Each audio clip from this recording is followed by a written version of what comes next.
ودلوقتي هنسمع كلمة صاحب الليلة وصاحب الدعوة الكريمة الأستاذ سمير عبد الحفيظ.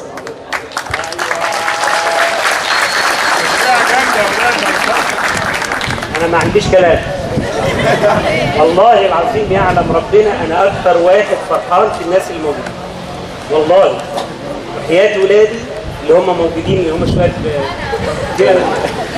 الناس الكبيرة دي، إنه اليوم ده أنا عامله وبقول لكم حياة ولادي قسما بالله العظيم ما في نفسي أي غرض، والله ما لي علاقة بالدروس نهائيا، والله أنا عمل ده علشان دول ولادي وأنا بحبهم ربنا يعزك، والله أنا بعمله حبا فيهم وفرحان زي ما أهاليهم فرحانين، وأنا حاسس بفرحة كل الناس اللي موجودين. 1000 مليون مبروك. مفيش كلام تاني. 1000 مليون مبروك. أنا بشكر الحاج صلاح والحاج سيد، ربنا يحفظهم ويوسع عليهم ويبارك فيهم على استضافتهم. أخويا الأستاذ محمد أبو سريع مدير مدرسة طحل البردين، أخويا الأستاذ إبراهيم سالم مدير مدرسة بردين الثانوية، أخويا الأستاذ أسامة حسني موجه أول الفيزياء والرئيس بتاعنا، أخويا الكبير الأستاذ ياسر حفني موجه أول الكيمياء في إدارة بلبيس، أخويا واللي ربى أولادي الأستاذ علي عبد القادر الأستاذ عاصم السعداني، عمي الحاج محمد أبو بكري محمد بنتي جايبه خوف منه.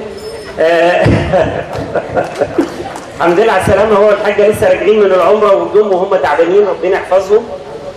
كل الناس الموجودين بقى عشان مش هقدر أعيد الأسماء، الحاج ياسر ابن أختي وأحمد أخويا وكل الناس، إنما ورحاب.